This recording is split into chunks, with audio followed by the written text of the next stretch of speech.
how this thing works. It's saying we're live, but this program's a little new for us. So I see YouTube's picked up.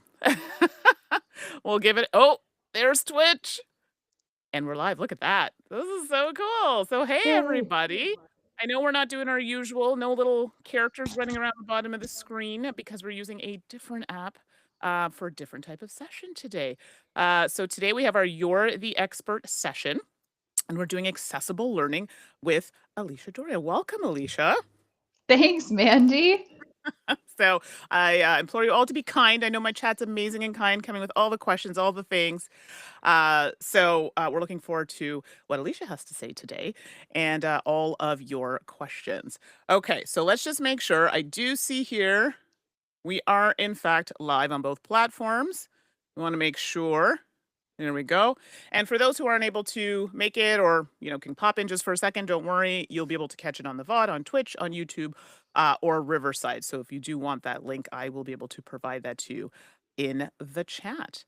All right. Well, I think we should just jump in, keeping it easy breezy. But as I said before, we're going to be talking about accessible learning. And you're like, well, what does that have to do with board games? There's plenty to do with board games because we are a gaming or board game channel. So don't worry, there'll be a tie-in, I promise. So let's jump in. I'm going to do a quick introduction of Alicia, and we'll go from there. How does that sound, Alicia? Good? Sounds great. Beautiful. Love it. Oh yeah, I should also mention I'm Mandy, one half of Salt and Sass Games. I'm the face you'll see most often on the channel, but we also have Suzanne, who was unable to join us today, but sends her hellos. All right, so let's introduce Alicia. So Alicia is a learning advisor, and she specializes in accessible innovation, evidence-based learning across the government of Canada. She leads major initiatives such as LearnX, the Manager Learning Series, and accessibility-focused projects that strengthen leadership development and inclusive learning, all the things we like to hear. Her work includes piloting AI tools to support equitable language learning and contributing to interdepartmental communities, advancing accessibility and innovation. Lots of good stuff here. Currently, Alicia is pursuing her Doctor of Education at Ontario Tech University. Yes, that is awesome. Her Thank research you. there explores accessibility in language training through frameworks such as universal design for learning and critical disability perspectives.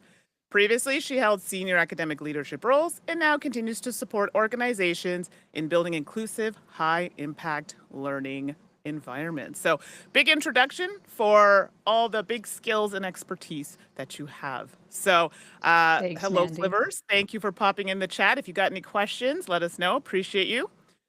Slivers is a regular. So, we Hi, appreciate. Slivers.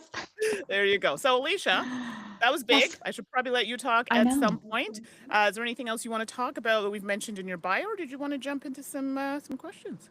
Yeah, well, let's jump into some questions. I think my bio, I hear it and I'm like, oh, wow, okay, but I'm happy to contribute to the conversation today and chat a little bit about accessible learning and like how that relates to gaming because until you and I talked about it, I don't think I really, sometimes you don't connect those dots. So we can jump into questions anytime you're ready. Okay, perfect. Love it. Okay, so let's start with something easy. Oh, NYC Christians also joined. Thank you. So I have a little noise that notifies me when people are jumping in the Oh, that's stream. so fun. So it's good. So I know. Rockstone and Dice. Howdy. Hello. Wait, Rockstone and Dice. Are you? I always get confused. Montreal? Montreal? C'est correct? I think so. Sorry. I think so. Okay, let me know. My memory's been real rough these days, but I appreciate. Yay, it is the right Oh, person. Great. Glad you could pop in. Actually, we will bring up your game when we have a little discussion later on how accessible is this game or what are things we can do to make it more accessible. Because I really enjoyed the game that you have. So Gems of Iridicia is this game. Alicia, maybe I'll get you to take a look at later. cool. Yeah, I can't wait to see it. Yeah, it'll be great. And that's another thing I should probably say off the top. Later on, we're going to, if you have some game suggestions, we're going to pull them up and we're going to get Alicia to take a look at them and say, hey, like, yeah, this has some accessible areas of the game, or maybe these are some areas of improvement. And I think as publishers, players, whatever, you would want to hear this information. So, not meant to be an insult, it's just something that's going to help more people play your games. Okay, so Alicia, what inspired you to pursue or study accessible learning? 'Cause that's such a big topic. It is such a big topic, and it's an interesting question, and I sort of go back many many years as to sort of when it started, and I've always been in learning. Mhm. It's always been a part of me. My parents bought a school.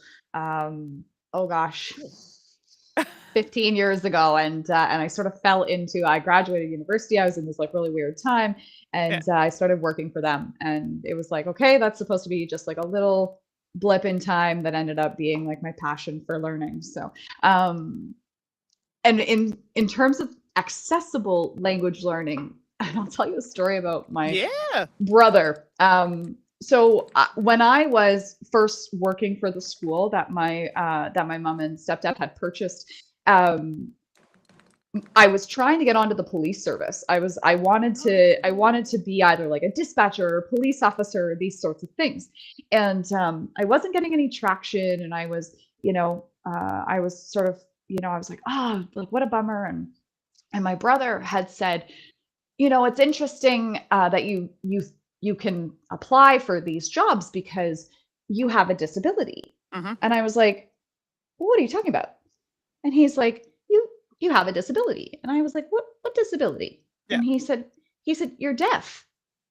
And I said, oh, but only in one side. Yeah. And he said, but you still have a disability. And I said, Okay. oh, okay. And I guess I just never sort of, because I can hear out of my right ear, Yeah. I can't hear fully. I'm fully deaf on my left side. Okay. And I never really recognized that I was a person with a disability. Mhm. And so, because I sort of had, I guess, breezed over it and I had adapted to creating this other ear that just functioned for me so well. And then I thought to myself, oh, no wonder I can't pass any of the testing because how Right. can I be a police officer or a dispatcher if I'm deaf? Right. Mhm. And so this sort of perpetuated this identity shift for me where I was like, oh, I am a person with a disability. Right. And there are these opportunities that I can't go for because I'm in hearing impaired. And so I was like, oh, well, that's it was sort of this like love of learning and then this identity shift of being a person with a disability or identifying as a person with a disability that sort of was like, okay, let's talk about how that looks in learning and how that Right. looks in inclusive learning. And so increasingly at work, we were starting to talk about accessible practices and what it meant to be accessible. Right. And once I sort of got more involved about the conversation about accessible learning, I started to experience inaccessible learning practices where I was Right. like, wait a second, this doesn't work for me. And then it was like, oh, okay, so these sort of go hand in hand where like there are persons with disabilities that do struggle in learning environments. And I was in a French language learning environment for me. Mhm. And what sort of precipitated this love for accessibility, I was learning French with a French instructor, and I use closed captioning Right. because it just allows me to sort of get the things that I miss. And they were switching languages from English to French, and closed captioning doesn't switch languages. Yes, I've noticed this. And so I would have my program in French to say like, oh, MS Teams, could you program my closed captioning to pop up in French? Right. And as soon as the instructor started speaking English again, I was in this big panic because I was like, oh no, I have to go and reprogram the language Right. to English. And I was just missing so much content Right. while that was happening, while I was sort of in this really like distressed area. And so, yeah, it just sort of like brought me to this like mission about bringing these conversations to the forefront, about talking about how we can make learning accessible and about how we can, design Mhm. for inclusive opportunity. And so it sort of has stemmed. It's been like this sort of like 10-year journey on this inspiration, on this pursuit of language learning and accessibility. So No, that's do you find knowing all of this or, and having, what you've had to deal with, in life and manage, do you think things have changed significantly over the years, in regards to accessibility? I'm leaving that wide open, like how things are yeah, made accessible, learning anything really is a general question. yeah, it's an interesting question because yes, I mean it's changed drastically, and if we even take a look at like the definition of disability. right? Mhm. The definition of disability has changed drastically from the 80s to now. Right. And so when we started looking at accessibility or disability, sorry, in the 80s, it was a medical model of disability. So Right. you had this disability where you were, in a wheelchair, or you were deaf, or you were blind, and those identifiers of physical impairment was that you had a disability. And we've seen over the last 40 years this shift from a medical model to a social model of Mm. Mhm. disability. And then we've also seen the definition change, where the definition is now inclusive of episodic Right. disabilities, temporary disabilities, invisible disabilities. And so we have seen a drastic shift in these definitions, which means this drastic shift in identifying or labeling a person with a disability. And so it's an interesting question, because I think it will perpetuate as time goes on, and as we sort of start to talk about accessibility and learning. There's not just like the technical side of accessibility, but there's the teaching strategy side of accessibility too. And so I think those things will develop over time, Mhm. as we sort of continue to have these conversations about accessible practice. And this is a big thing in the community. We've definitely been trying to, there are a few of us who've been very vocal about, inclusion, Hmm. accessibility, like all of these topics. So it's really important that we continue to progress, right? And I Hmm. think that's Yeah. where I'm always worried that we're going to step backwards instead of going forward. So a term like disability, like, is that okay? Is that a term? Do you know what I mean? Because as we Yeah. grow, we learn maybe that's not the right way to label something, or you know what I mean? So Yeah. I don't know. What are your thoughts on that? Or are there terms that we should kind of refer to when we're talking about certain things? Yeah, it's interesting that you asked this question, and I was doing some reading last night, and right now I'm doing a lot of reading in the sort of critical disability space, disability studies space, disability studies for education space. And when you talk about this labeling, I'll relate it back to what I was reading about normalcy Okay. and this definition of what is normal, Mm, and how we have, as a society, a definition of what is normal. right. And then when you're labeled as a person with a disability, you stand outside that definition. So we've labeled persons with disabilities in an effort to assist them or help them, or you know identify them in some way, and then that perpetuates a marginalization because Right. you've labeled someone outside of that definition of normal. Right. And we see the conversation of this definition of normal, we've seen it since the 90s. And I find it interesting that we're still having this conversation of the definition of normal. It's like it's so ingrained in society that we're Right. supposed to be a certain way. And so labeling, when we talk about labeling and we talk about this sort of like identification of normal, and then the label actually like further perpetuates marginalization, because we're like, oh, well, that person must be outside of this like regular societal scope Yeah. that society has somewhere defined. And I will tell you, I learned about this yesterday, where the definition of normal actually started from like a statistician in like the 1800s, like Oh my gosh. 1850, is where like the word normal came into our lexicon. And it was because they started to take a look at the it was like the normal man, and it was like an art that happened.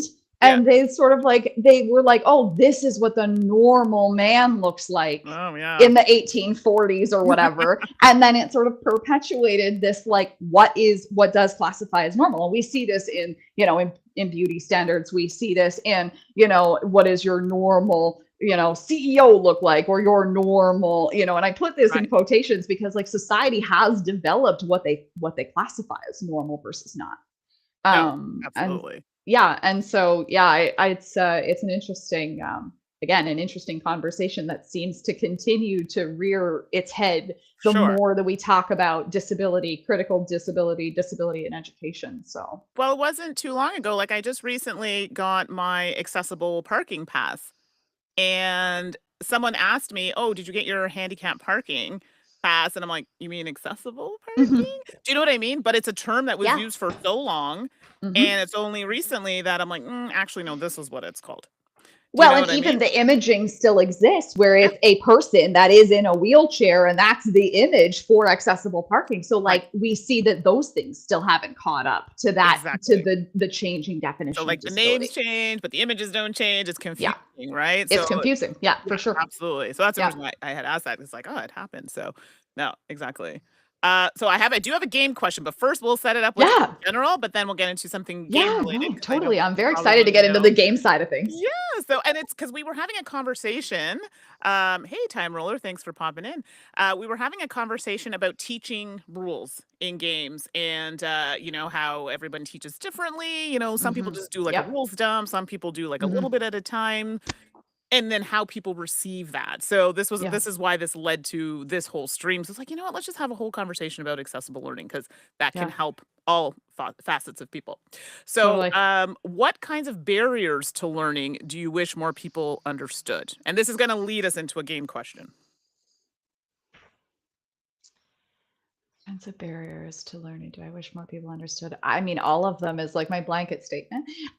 But Of course, all the things, of everything. course, I will say though, like invisible disabilities, right? Mhm. We're still in a conversation of having to explain an invisible disability because And we're still in this conversation can of you medical versus can you give an example? Alicia's just sorry for people who yeah. may not understand the Yeah, question. totally. So an invisible disability, even for example, even with my disability, I am deaf and it's a physical disability, but you wouldn't it's invisible to the naked eye because you Right, and I are still having this conversation and right, I'm deaf in one ear. right, And so but people it's invisible, so people may not know that I use closed captioning. They may not know that I read your lips, and if I'm looking at you I right. can understand that I'm talking to you. Another invisible disability is a neurodivergence, right? We to be neurodiverse, to have dyslexia might be an Yep, invisible disability as well. And so an invisible disability is one that is not to see the naked eye, can't see it, but it still exists. And so I do wish the barriers to learning. Um, I do wish more people understood that there are invisible disabilities which cause invisible barriers. right, right. Um, Another one that I wish more people understood in the learning function of things Mhm. is tests. Tests Hmm. being a barrier to learning. No, I I love this because I am not a test person at I all, so and I loathe the test. I loathe the test. I that's okay. loathe them. I hate the test, but I love that I we're having this conversation about tests.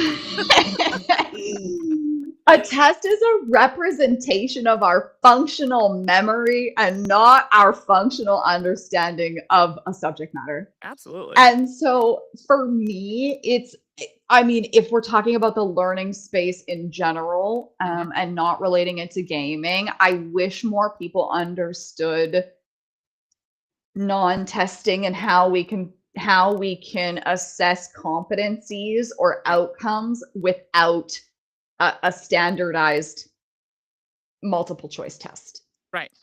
I have a colleague in my doctoral program, and she's doing some research on ungrading. Oh, love And this. so, like non-graded classrooms, where classrooms are about fulfilling the outcomes, but not receiving A, B, C, or D. Mhm. And I'm fascinated not only because she's an incredible human, but I'm fascinated of what that's going to do for the conversation of the persons with disabilities community, and sort Yeah, of like how does it map to that, like the lack of barriers. Like, is that a barrier for people? I don't know. I'm not sure because I haven't studied it, but I think it's sure. it's a really fascinating conversation to sort of have. So Oh, testing. I don't know about all y'all in the chat if you're watching here, but I hate testing and I specifically despise multiple choice. Mm. I do much Mhm. better on tests if I have to do a test, if I can explain myself. Even Yes. when I was doing my French test, I'm like, you know what? I would actually prefer to write an essay than Mhm. multiple choice. I don't know what it Mhm. is. It's like I talk myself out of things, or it's like I know it. I'm like, but and for those who don't know, I have ADHD, and I'm pretty sure I got a tweak of autism in there. I'm not sure, but I'm thinking that's the case. And so I struggle with tests, and the thing is, I Mhm. could have really good grades, and as soon as the test comes, I'm like, oh my god! And even just the Yeah. studying, do you know what I mean? I just cram it. I'm not even. To Yeah. me, it's not a good indicator of what I actually know, and I think that's Exactly. not great. So Yeah. I hear you on that, and I'd love to see more Mhm. on that kind of research. Hi, Micah. Thanks so much for joining. And yeah, if anybody has something relatable like that, please, if you're comfortable to share, I'd love to know. Can't maybe it's not just us. I don't know. But Maybe we're not hi, the only ones that hate tests. exactly, exactly. Board games. Okay, so have Yeah. you ever played a game? So just for everybody who knows, Alicia plays games. She's not like some of our level obsessive with games, obsession with games. But have you ever played a game where the rules or setup felt confusing or inaccessible? There's a second part, but let's just start with the first Yeah. one. So have you ever played a game where the rules or setup felt confusing or inaccessible? And I'm going to put this question to the chat as well, because I know for myself, I 100% feel so stupid sometimes because that has happened to me. So, yeah, have you ever played a game where the rules or setup felt confusing or inaccessible? Yeah, and and I'll caveat this with yes, I do play. We play a lot of board games at the cottage. That's a like cottage activity for us. We do not have a television there. We go and we just sort of like we love doing it in the winter specifically. And you sort of like you make yourself a tea and you grab some blankets and you start a fire and you play some games. Yeah. And so yes, yes, and yes. Have I played games where the rules and setup felt confusing or inaccessible? I think I've been trying to learn Catan for about 14 years. Oh, What no. feels like. I honestly still I don't think I could tell you the rules. I really No. don't. And I will say I'm like the worst Catan partner or player. I know it's individual, but like I'm just like the worst. I'm the last one always. Like I've never really understood the like strategy that stands behind it. Sure. And so it's taken me years and yes, yeah, yes, yes to all of that. Like there's so many games that I've Ticket to Ride was another one that I Yeah. found difficult to learn. I do know how to play that one now, so I will like give myself that credit and Sure. a little bit of give myself grace on that one. But Um, sometimes it just doesn't. yeah, sometimes it doesn't click, and especially if I find with like card games also similarly suits and numbers like that Yeah. can be very confusing. And so yeah, like I think I've encountered multiple games that I where I feel that it's difficult to learn. There's lots of rules and it could ultimately be labeled as inaccessible for sure. Right, absolutely. And Micah, I see your quote, what you wrote here. We're going to come back to that one. But Sue, who I think I know who that is, is saying, absolutely, it is the reason I give up quickly on so many games. Yeah, yeah, So I think yeah. that I can happens a lot, and that comes also too in how the rules are written. This is yes. a whole other topic we've talked about in the gaming sphere, Hmm. where sometimes the rules are not well written, and then I've read some rule books. I'm like, well, this would be, oh look, it's the next thing because that makes sense to me in my brain to learn. Yeah. And then some games where the rule book is not maybe written as in a nice cohesive, or smooth way. I'm Hmm. kind of like, okay, is it me? Am I the problem? Because Sure. I don't get it. And I do find Yeah. sometimes the complex things, I'm like, yeah, I get it. And then the easy things are the ones that I'm struggling and trying to make it more challenging than it is. So I'm like, Yeah. I don't know what's going on. So, Yeah. Yeah, I and totally I totally agree. We actually yeah. just had this situation happen up at our cottage. We were with a group of people playing a bunch of games. And funny enough, it was Harry Potter Clue. Harry So Potter we Clue. somebody wanted Well, to play Harry Potter Clue. So wait, Clue, we have concerns about Harry Potter, but we'll continue. it was like the Harry Potter branded Clue. But we throw out this game, we put out the board, it's got these like pop-ups, which I've never seen in Clue before, and it becomes like this like 3D game.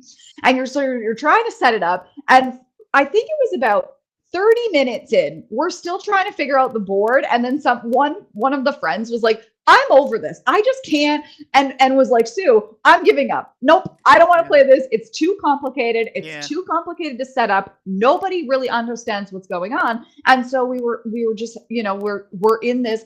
And that's what Sue, you reminded me of that, where people were just like, forget it.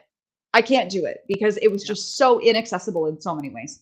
That's it. You get frustrated, right? And then it's not Yes, fun anymore. And Sue's also saying, I exactly. only get it if people already know the game and we learn by Ah, practice. And this is yes. why I'm a hard place person to play games with, because I don't play games multiple times. Like I'll play it because I have to Mm, review it and then I'm on to the next. And this is why you get people who play games over and over and over sure. and then they just get really good at it. So I totally, Yeah. totally get that. Yeah, And me too. coming back to testing, Micah is saying when we were talking about tests, like is it actually testing Yes. you like the material, like do you know the material? And Mike is saying here, so it's not actually testing what I know, just if I'm good at taking tests. And I do Mm, currently find that in our climate right now with language testing, not so mm, much do you know the language, but how good are you at taking the test? And I don't think that's the best um, way. So yeah. Yeah. yeah, Yeah. coming back to the whole testing I've thing. yeah, I've heard that a lot too, with students that find testing inaccessible, and it's just like, I feel like I'm not being tested on what I know. I feel like Right. I'm just being tested on like how well I choose A to B or A to Right. C or A to Exactly. D. You can Yeah. just game the game, everybody. We know Game about the games, game. right? So, and I guess you touched on this a little bit, but how do these, when we're talking about the rules and if you found it confusing, how does this relate to Mhm. barriers in learning? And you did touch on it a little bit there. I don't know if you want to expand at all on that. Yeah, I mean, I think cognitive load comes in a lot here. And cognitive load basically is when the brain experiences an overload of information. And so it's when too much information is presented at once that our brain sort of just goes like, I just, I can't, you can't comprehend it. Right. And when you're talking about board games in particular, you got to think we've got a rule book, we've got a game board, you've got pieces, Yeah. and A you might lot. have multiple pieces that do multiple things. Some board games not only have pieces, but then they have different sets of cards that Right. you have to draw from if you land on certain squares or certain avenues or whatever, however that, however it plays out. And so that's a lot of cognitive load to take in. It's a Absolutely. lot of information. It's a lot of rules. It's a lot of pieces. It's a lot, could be a lot of color, could be a Mm-hmm. lot of, in some games, maybe it's noise, right? Which is like stimulation from like another source. Yep. And so when our brain takes all that information in, and similarly to when we're learning, when we're in a classroom or when we're learning about a new skill or a new topic or a new subject, you've got all of this information flying at you so fast, and then your brain's just like, wow, I can't, it's overload, I can't do it. Oh, And have you ever? so I've been in a state of overload when someone's teaching a game, and I apologize in advance. Of like, they'll just start. The game pieces are everywhere, like it's messy, and I'm just like, oh, let me get a cup for you to put those in cups. Do you know what I mean? Like I can't. Like I need the right, organization of the area because now if I'm yeah, focused on how everything's everywhere, I don't know the game. Now you're saying rules, but I'm all I can focus on is like all the stuff that's everywhere. yeah. And you're talking about different areas of stimulation that are happening Yes. there too, right? So like it's not only like your brain's trying to comprehend these rules, but like, you tangibly are feeling pieces, which might be icky. And I don't know if Yeah. you get that, but like you touch something and you're just like, oh, like Mm-hmm. I don't want to play with that piece, or like things are a mess and they have to be cleaned, or and then heaven forbid it's too hot in there, Oh or it's God. noisy in some other way, Yeah. and then now you've got all of these stacking stimulation that's sort of happening, and you're just like, like I can't handle it. That's me. And I've literally been like, so let's just take a minute. I will do that. So let's just take a minute. Let's just set everything up. Let's have a seat Yeah, and let's start from the beginning. And then I'll ask a totally. question as in like the teacher thing comes out, right? Like, okay, so what's the game Yeah. about? What are we trying to do? Because I'm stressed. If I ever do that, it Yeah. means I'm highly Stressed. Yeah. stressed at this point. Totally. So, oh, and Totally. Yeah. Slivers, I apologize. I missed your comment here. You want me to remind you about how your youngest learns and how you figured it out? Yeah, I'd love to know that. I wish we had talked earlier, then it's something hopefully we could have shared. But feel free if you want to touch a little bit in the comments on that. I think that's really good. It's funny because what you just talked about, with, like, colors and things in games, Yeah. it's later on here, but I'm gonna ask the question here, but some classic hmm games, so we have some games, you may or may not be familiar with, but you mentioned Catan is one, hmm Carcassonne is another kind of tile-laying game, but these are games that have been around for a while. Some classic games rely heavily on color, Yeah. text, or tiny components, Yeah. which can be challenging, right, for people who maybe just can't get that grip on these very small components. Do you hmm see similar barriers in traditional learning environments? So we see these type of barriers all the time Mhm. in learning and training. Color, text, tiny components for sure. I'll talk about color first. Color is an interesting one because um, for a long time, color has been like an indicator, right? Green means Right. go, red means stop, yellow means caution. It's an only indicator. And when color is used as an only indicator, if somebody can't see those colors, Mhm. then they can't learn or play or participate in any way. So, for example, in learning, if I have a document that says, uh,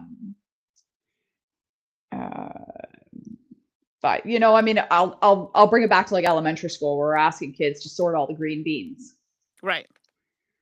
They may see those beans as red. They may Sure. see them It's as a yellow. They totally may, different thing, right?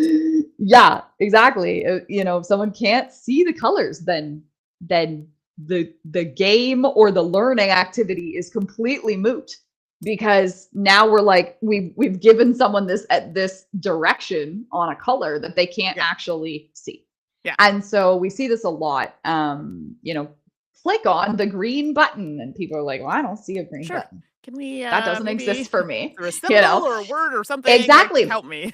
Exactly, Mandy, and that's what we'll do to stop that inaccessibility of color only Mhm. identification. We'll start to use things like words or a symbol, Right. right? Where you can say, okay, button is green for those that can see.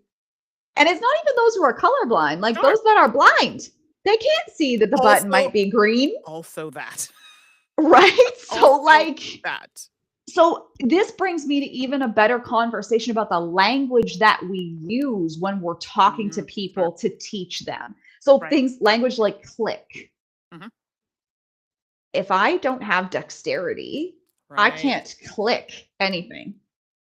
I might be able to select, Right. See, and but these are I'm things not. we're all guilty of, I'm sure, because 'cause I'm sure We're I've all probably said that. guilty of it. We're all guilty of it. Similarly to, sort the green buttons, and maybe that's in a digital space, but we haven't labeled the button as green. So someone who's using a screen reader who might be Yeah. vision impaired, they don't know that that button's green, and they don't. Totally. So we have to use things like alternative text Mhm. to, especially digitally, right? Where we're using that alternative text to describe what it is. And so Exactly. yeah. And so, similarly with fonts, a Ugh. lot of people want to make fonts beautiful and pretty, and then they just are not accessible to those that may have certain disabilities. And so, Sure. we in the learning space we call them serif fonts and Right. sans serif fonts. Right. So like you don't want to use serif fonts because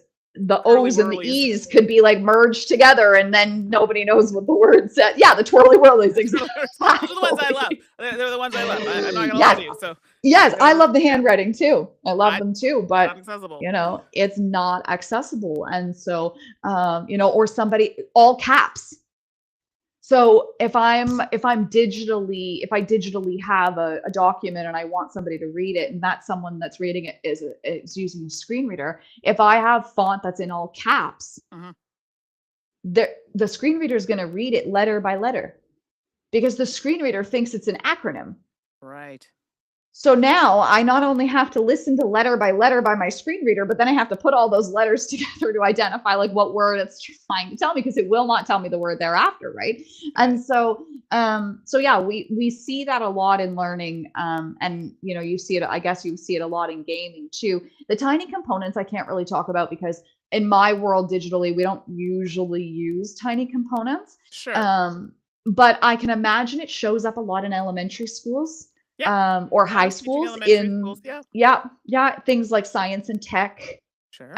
Things with like manual dexterity, right? Where, there's smaller pieces that have to be put together. And so Mhm.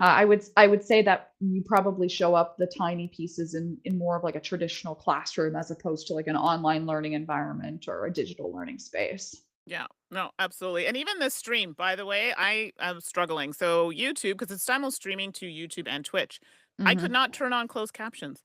Mm-hmm. That's a problem for me because I usually have closed captions on my stream. Do you know what I mean? So Yeah. stuff like that kind of irks me, and this is where I feel Hmm. like streaming, they need to have some better integration. They're getting there, but it needs to be better Sure. integrated. So for those who are watching, I apologize. This will be something afterward. It will generate transcript for you. So just Yeah. for that. But things like that, it's challenging. Absolutely. We do It have is some challenging. comments here. You've looked better. Great topic. Thank you so much. We appreciate you being here.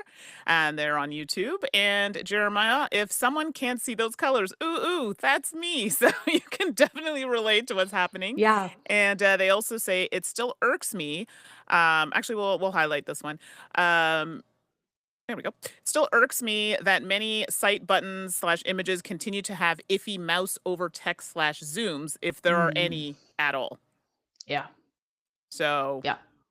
Yeah. that's Yeah. definitely, and it's true. And like I definitely see a lot of that, and this is that whole thing of, like, I feel like we're still behind on a lot of this stuff, and it's not hard to change. And that's an interesting conversation to have, right? Because there's a lot of people that think accessibility is impossible Right. and accessibility is hard and accessibility takes lots of time. And so when we're talking about readapting something to be accessible, Mhm. that can take so much time. Absolutely. So let's say I get a PowerPoint presentation, and that PowerPoint presentation, I have to share with a wider audience. Let's say I Mhm. have, someone that's shared it with me, and I have to share it to a wider audience. Right. And that PowerPoint presentation it's labeled inaccessible. And Microsoft has done some good things. They've done some good things with accessibility checkers and things like that, Absolutely. which is it's a really great start because it gets the person who doesn't really understand accessibility to do like a little check on accessibility. But let's say I have an inaccessible PowerPoint presentation and somebody shared it with me, and there's lots of images and there's no alt text and there's no, however, it's just inaccessible in lots of ways. The color's inaccessible. For me to go back and change that takes so much time. Right. So much time, because I not only have to identify the accessibility barriers that exist, so Mhm. whether that be color, lack of alt text, maybe they have an image there that's, it's a copyright image and they can't Sure. have it or whatever, right? Um, so if I have that and then I have to go and fix all of that, and let's say it's a slide deck of like 45 slides, that's going to take me a lot of time. So what I do instead is, if I'm looking for something from someone, a document, a deck, a presentation, whatever, I have these like accessibility guidelines that I'll Yeah. send beforehand, because it's like that's the onset is the easiest way to make something accessible. To go Right. back and change it, it is a lot of work Sure. for sure. And that's why we're still having these conversations. That's why there's still things that are labeled inaccessible, because it is a lot of work to change. And over time, I do hope that those things do change. But yeah, it does take a lot of work to do it in an afterthought. Oh, absolutely. So it's like, Yeah. let's see if we can just get it right the first time. But The I hear first you. time. Yeah. Exactly. I Exactly. hear you. Like the onset's the easiest way to make something accessible. So like if we're going to go back to the conversation about, creating rules for board games, Mhm. what are the accessibility best practices that we need to sort of instill in whoever's doing the writing for the teaching or the rules or however, and what are the best practices that could be adapted while people can sort of think on the onset before they issue it out to the broader population. Absolutely. And I wish people would take that time to do that step. Do you know what I Yes. mean? It's always a Yeah, yeah, reactive, and I wish it was more yeah, proactive than reactive. yeah, for sure, for sure, for sure. Jeremiah is saying, alt text has existed since the beginning of HTML. We just ignore its value. So Sure. I Jeremiah, that's think such a that's great comment. Um, and and it's not only that we ignore its value. It's also that a lot of people don't understand how to even write alt text, right. right? So like if I have an alt text, if I've got an image somewhere and I say an image of a duck, my screen reader is going to read, it'll read image of a duck, and then that just confuses somebody because now they've duplicated the word image and they're like, wait a second, what is that? So like we don't label our images as images. The screen reader already knows it's an image, so we don't Right. have to tell it that. We Right. have to bring the value. Or I love this one where there's like a chart in something on a web page or in a document Yeah. or Yeah. Yeah. whatever, and they're like, a chart showing the statistics about X, Y, and Z. Yeah. Okay.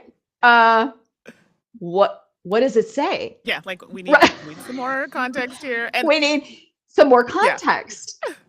And that's where those accessibility checkers, they'll be like, yep, alt text Yeah. check, it's good, But but it's it like, is it. it's not really. Exactly. Yeah, I struggle with exactly. alt text because I either feel like I'm not putting enough, which to the average person is plenty, or I'm Yes. putting way too much detail. And I'm like, Kate, they don't need to know how the game plays because that's not what I'm talking about. I'm just Mm-hmm. talking about what Yeah, they see here. And so I find it hard. So I do use alt it text in my is. social media, but finding that balance is hard. And that's where my ADHD, it's like, it's already a struggle for me to do one more step. And let's be clear, it's Yeah. not even the issue that it's, the accessibility. It's more just like I'm already lazy to post the post to Mm-hmm. begin with. So now I'm like, okay, let me do my alt text. And then once I get started, oh, it's not bad. Great. Yeah. And then I'm telling a whole story. So Yeah. I'm very And guilty of then this. and then we have to like, and it is a struggle, I'll say. Like I struggle with it too. Like I'm like, oh, is that alt text or is that like a description? Right. Right. And I And feel I so fall into that category, more of a yeah, description. yeah, exactly. So then when you decide that it's a description, then well now you got to change your approach in its entirety, right? And so you're like, okay, Absolutely. well then I got to change it into text, and then Right. like So where this does is the where value sit for the person? you focus. I try to put the description in the actual post, Hmm. like written, and then the picture is just supposed to accompany that, right? So it's Yeah, showing now some of the things I was talking about, what's laid out there. So yeah, yes, it's a struggle. So it is. It can be. Yeah, it can be. It can let's be. throw And this. Yeah, sorry, no, go ahead. I no, interrupted. no, go ahead. Sorry. Go no, No, I was no, gonna say let's please. throw it to the chat. I was gonna pull up a game. We were gonna take a look at it and see how it's doing on the accessibility spectrum. Again, this is not to insult or anything like that. We just want to see how things are, if it's going well with the game, or things that could be better. So if anybody has a suggestion of a game you think we should take a peek at, I'll pull up my the old BGG. If not, we'll just pick up, we'll pull one up that's like a standard, maybe one that you're familiar with. But if anybody has a game that they think we should take a peek at just for a few minutes and kind of just go through it a little bit, let us know. So while you're doing that, I'm going to pull this up. While I'm looking, actually, let me throw out another question to you, Alicia, while I'm getting Yeah, that all sure. sorted out. Let's see. We've answered a lot of these questions, so this is why I'm like, I have my little notes. I'm like, oh, we've done that. We've done that. Okay, here we go. This is a good one. What misconceptions do people often have about accessible learning? Because I feel that is a thing. Um, If you think that there are a lot of them. So I don't know. yeah, I mean, I would say like misconceptions are that it's hard. Hmm. Um, and that's an interesting, I mean, that brings to a bigger conversation Sure. about teaching people how to be accessible. And so, Hmm. like, these are the conversations. It's not just about, like, oh, go read the WCAG, which is the Worldwide Consortium on like accessibility standards, Right. digital accessibility standards, and mainly for websites and HTML. And then you've got there's the EN 301549, which is the UK standards of accessibility. It sort of includes the WCAG, but then there's like more, it sort of adapts more to like different circumstances over and above digital. Hmm. And so this was actually like one of the themes in like one of my most recent literature reviews where um there's the lack of knowledge in the instructional design slash instructor space. And Yes. sort of to bring that to board games, there's a lack of knowledge of people who are designing the games and designing the rules for the games. And Yeah. again, like we can make the item accessible. And if we can't make the item accessible, we can provide accommodations, which is also a whole other different subset of topic that we could talk about. But um, we need to create, it's an interesting conversation because like we want to create accessible experiences, but then we need to create accessible teaching of how to implement accessible experiences. And Right. so the accessibility conversation just like perpetuates to the next level, where we really do need to teach people accessibly how to be accessible. And so Right. that's the sort of lack that was the gap that I was sort of seeing in my literature review, is that there's a lack of knowledge in accessible learning. And Right. again, that's not anyone's fault. It's just we're at the beginning stages of this conversation Right. in all of these different areas: learning, gaming, work, Yeah.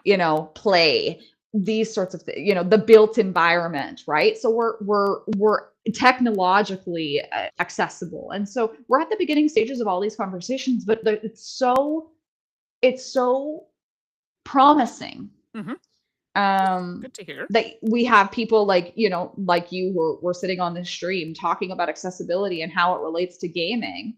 um it's a promising endeavor that we're having. You've opened the sort of door to have this conversation. So Yeah, exactly. And and I have a pretty good a lot of the people generally who are watching this channel or my co-hosts, following us on social media know these are topics that, affect us and that we mhm. want to make sure are being heard. So no, absolutely. Yeah, You're definitely right. And people yeah, I think are catching on to that. So yeah, we just need more people like Mandy, that's all. More people like Mandy to have the conversation.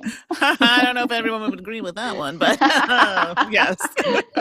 So, oh, hello, Rolling Reggie, Gameritis Guy, and Amanda. Thank you so much for popping in. So, we got a couple suggestions for games. I'm going to read Jeremiah's comment first, and it's about the game Okay. SETI. So, this is a pretty chunky, heavy game. Okay. Popular game SETI is one of those green red color blindness thing that murdered my eyes back in the day. My version is so hard to distinguish, especially the thin lines. Unfortunately, Yeah. it's the essence of the game, and maybe if the green and red were more distinguishable in color value. So I actually will pull that up so we can take a look at it. And then let's see, someone else has suggested Village Green, which is another game that I really like, but yeah, I could see that being a challenge as well. So those are a couple games maybe we'll take a look at. Oh, y'all are so sweet in Sure. the chat. Slivers. Yeah.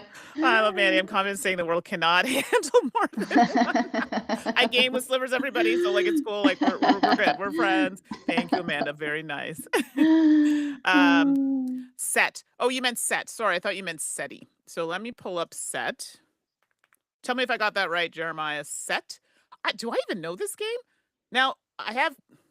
Let me just make sure I'm reading that right. My eyes are like giving me the challenges here. SET, because I have a game set from 1988, and then I have set from, but it's like set cubed from 2014.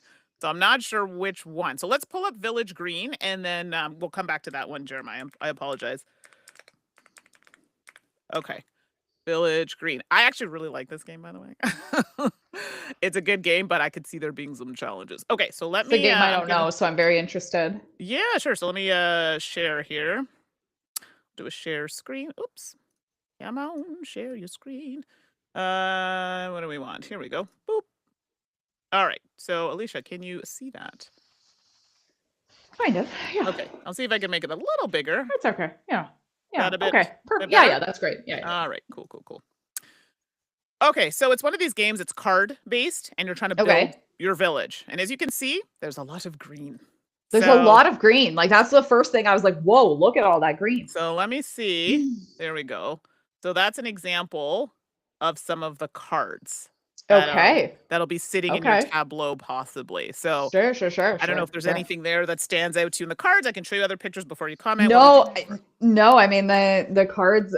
These cards are so interesting. I mean, like you said, lots of green. So if people Mhm. can't see green, that's going to be interesting. And it depends on like if you've got a color blindness that maybe turns green into brown. This actually creates a whole slew of issues if you've got a color blindness that turns green into brown, because everything else on the card is brown. So the likelihood of you being able to distinguish what's on that card is quite It's gonna quite be difficult. challenging. The card in the lower left corner there, I actually can't see what it says. Let me But see. I'll pull it right up so you can. the contrast, oh, there it is. Okay. So the contrast on that being so small, Mhm. when before you zoomed it in, Yeah. I couldn't even see what it said because like the Ah, yellow and the green, like almost like it's not, the contrast isn't stark like black on yellow, right? Like right. that's a really stark contrast. Similarly, if you take a look, all of these are in capital letters. Right. And Which you not, just talked about. that's not just a problem digitally, right? Like it's a Yeah. problem. It can be a problem, if physically, if you're sitting in front of something where, you've got all these capital letters and you may not be able to sort of distinguish the lines, right? Right. Right. Um, yeah, similar. So yeah, definitely some color and some text here would be my like number one sort of like, whoa, that's like the sort of immediate accessibility issues that I see in this one. Just right there. Okay. And now Hmm. these are just those are Sorry, I just looked at Sliver's comment. Why are these cards yelling at me? Like, yeah, exactly, right? Like when everything's in capital letters, you're like, whoa, what is going on? of course it's slivers. In Game Right Sky, the corner icons are distinguished by shapes and different flowers. Yeah. Let's see Okay. those corner icons. I didn't see those ones. I I'll was bring up some focused of on the the other color. cards Yeah. because Let's those are bring up just some of like some of the the. Okay. cards. Yeah. Yeah. So and again, these pictures, by the way, are courtesy of BGG. These are what people have posted on here. Now, these ones Okay. might be a little harder to see. They're sleeved, which is another thing. So they may have a bit of Oh, a finish on them. But these are some of the other cards in the game. So I okay. Those are the believe, flowers that we're talking about right. here. Yeah. Yeah. So those are like the And different ones. see how those flowers look kind of similar? Yes. You see how they could look like kind of indistinguishable? Sure. Sure. Right? Absolutely. So, it visually also is like, oh, what do each one of those mean? And then sort of again, we can bring back to the conversation about the rule book. How is it even presented in the rule book of what I do Right. with these visuals? Right. And a lot of rule books will have the symbols and then like what it is. I'm not Mm-hmm. a Mm-hmm. I'll just be like, and see when in my brain I'm like the red one or the rose or the lilac. Like I Sure. have a hard time with Mm-hmm. technical terms, to be honest. Mm-hmm. Mm-hmm. But here's Yeah, yeah, another yeah. flower, but again, same color, but a different flower. Now they do have shapes behind them, but I don't know how well you can see. Like this one Oh. has a circle. Oh, yeah, yeah, yeah. I This see one that has there's an a inverted triangle. triangle. Yeah, this one Yeah, has a yeah. diamond. But see But how those are like just one little shade above white? yeah, Like somebody may not be able to see that, right? Like that may be like they may just like blend those things in. So someone may not even like recognize there was a diamond around it or a triangle or a circle even right. because it blends into that like background color of the white. Okay. So pretty game, but there are definitely some few things there that could could be improved. Well, Are I there mean, it could things? be even be improved by like a word associated with that flower, right? So if Sure. it's a rose, then like just like maybe even just a little indication at the bottom that says rose on it, or just like another way to identify that. Right. Okay. No, that's good. And are there anything that you can see that's like, okay, this is pretty good, like clear, or would you say they're just everything needs just slight tweaks? No, I mean, I just slight it, and generally it's just slight tweaks, right? Like Hmm. generally, when we're designing something, we're designing on the experience of our abilities, right? Hmm. So I might be designing a game, or for even if I'm designing a game for my classroom, let's say I'm designing a game to play to like learn about grammar, Hmm. right?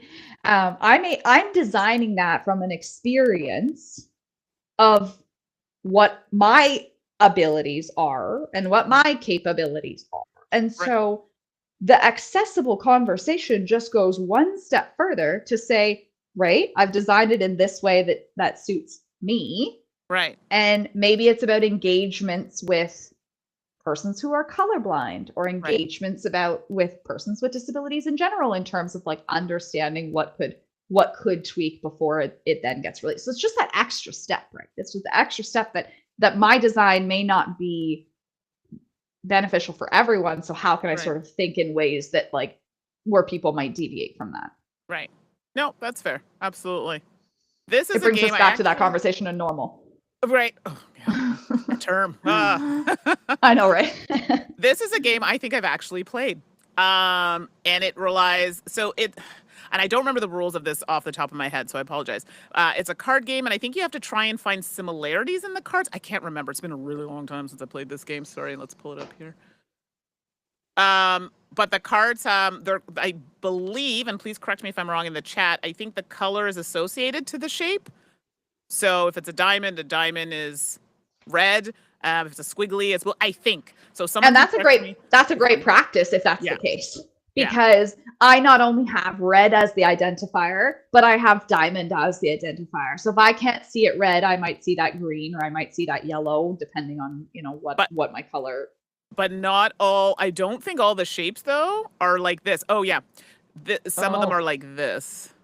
So instead of like the thicker, they're really thin. And so this is what Jeremiah was saying, like it was really hard on his eyes. Hard on the eyes. Yeah, Jeremiah, Yeah. I can see that for sure. Absolutely. Especially with those lines.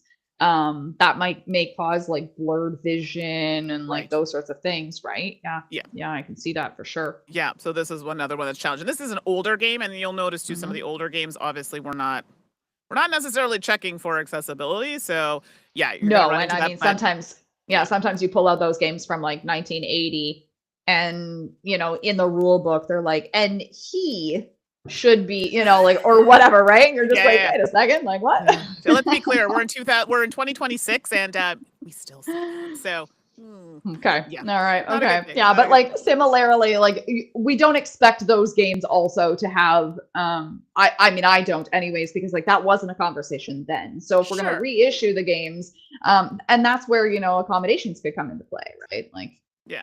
And you know, Jeremiah saying, unfortunately, all cards are meant to be different in shape, count, shades, and color. You were supposed to distinguish by color as one of the traits. That's right. Oh, So yeah. yes, Okay. I haven't played this game for a long time, but that makes it very hard because if color is one of the things that you need, well, Yeah. good luck to you if you can't even see it, you know? So Yeah. that was a good example, Jeremiah. I forgot about that definitely game. a great example. Yeah. So, but you know, and we're nearing the hour that we were going to spend on this. And I mean, we could talk forever because look at us. I had so many more questions for us to talk about. I know. I could talk about this forever because there's so many different things that you can do to make things accessible. Like it's not just, I mean, main ones, color, text, you know, but we talked a little bit today about language, about using inclusive language. And so there's so many different things that we can do to address accessibility issues. And like I said, we could have a whole other conversation on accommodations. That could be a whole other hour about accommodations. Exactly. You know, and then this was just a very general discussion. It's more just like, hey, let's put it on people's radar. Like, just get us thinking. Like, oh, these are some things that could help. And as someone like, you know, for example, this is not something like I have long nails. That is a choice that I choose to do. But when I do play games, I do find it a little hard to pick up cards if there's not a mat on the table or, you know, certain things are challenging. And people don't realize when you make things accessible for everybody, it helps. Do you know what I mean? So if you make things easier to grab, great. That helps me. You know, yes, it's definitely helping the person that like 100% like I need this because this is part of my life. But it also helps us who are like, hey, I want my long nails.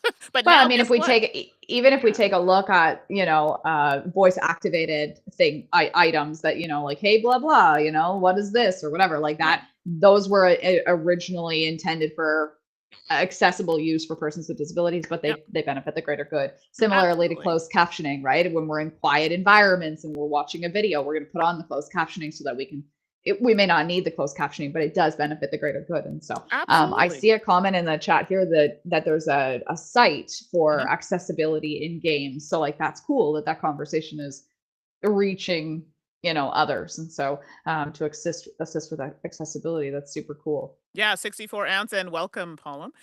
64 ounce games, and they create accessibility kits for a variety of games. And I know there are some publishers, let's be clear, I'm not saying all publishers are terrible or bad. No. But there are some that actively will use sites like this, consult with people to determine, you know, if things are accessible as, you know, as best they can. So I think there's always room for improvement, but people are making the effort, which I think is we're going in that right direction. So, hey, Tangi, thanks for popping in. So we are literally a minute away from finishing up. I'm sorry, everybody. Like, this has been so great. Thank you for your questions. Thank you for being here. Thank you, Alicia, for coming and chatting with us.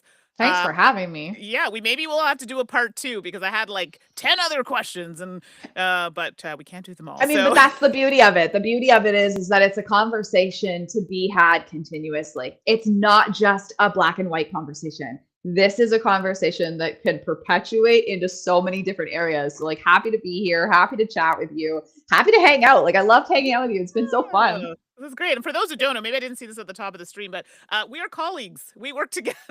So we have similar, background in education. And, we just, these are topics we enjoy actually talking about and, making things come to fruition based on like, hey, let's make this easier for everybody. So I Yeah. appreciate you being here. Thank you so much. And is there Yeah. anything that you want to leave us, like a note you want to leave with us or some You know, the imparting only words of wisdom? the only imparting words of wisdom that I would say is like, don't stop talking about this. Yeah. Don't stop talking about, don't stop ideating, don't stop asking questions, be curious. And like, I know your segment is Ask the Expert, but I make mistakes sometimes. Sure. We are all human and it's really about the learning process. And so keep staying curious, keep asking questions, keep having the conversations. And so that's all I have to say.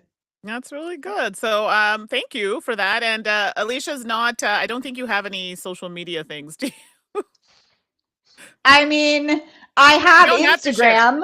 I have Instagram. I think that's from like, that feels like such an ancient social media platform, but I do have Instagram, and I'm just 1 second. I don't even know what my handle is. I think it's at Alicia Doria. Give me 1 second and I'll tell you. I'm pretty sure. I mean, this is so embarrassing, Mandy. Yes, at No. Alicia Doria. It's my Instagram handle. If you want to chat anything accessibility, I'm always happy to. And if you want to talk learning, I'm always happy to as well. Okay, I'll put it in the chat here. And then there we go, and then we can show it on the Yeah, stream there. Perfect. So there you go. So cool. you can find her there. You all know where to Oh, find. I also have LinkedIn too. I am on LinkedIn under Alicia Doria as well. So send me a message on LinkedIn as well, which even feels more ancient than Instagram. But anyways, those are the two that No, I I think people still use it. So I think you're good there. You still use it. I think a lot of okay. people use it. So there you go. So that's where they can find you. If y'all enjoyed these and you want me to keep doing them, or hey, maybe we want to bring Alicia back, or maybe we just have a few people back at the same time. I don't know. Let me know. Salt and sass games at gmail.com. If you're not sure, you're like, I won't remember that. All this is in the bio on the YouTube, on the Twitch, and on the socials. So Sue, great topic, and thanks for sharing. I think that's the Sue we know, and thanks for Thanks, coming, Sue. Sue. Thanks for coming. And thanks to all of you for coming. It's been an absolute pleasure. I've really Absolutely. enjoyed. Yeah, All and right. thanks, Mandy, for Also, hosting. yeah. No, I appreciate it. And this will be available to rewatch on YouTube. You can watch it on Twitch. Yeah, so it'll be there for a little while for you to check out. So thanks all for doing that. I will try to be back this weekend with some games. You know how it goes. I'll figure it out as I go. So thanks all. Have a wonderful rest of your day. Thanks, James, for the great chat. Yeah, thanks for joining us. And we'll try to do more of these. But send us an email if there's a topic you want us to talk about that we haven't covered. So, Alicia, you hang on the line. Everybody else, Yeah. have a wonderful rest of your day. You all are amazing. Kisses, and we'll see you soon. Okay. Bye, Bye, everybody. everybody.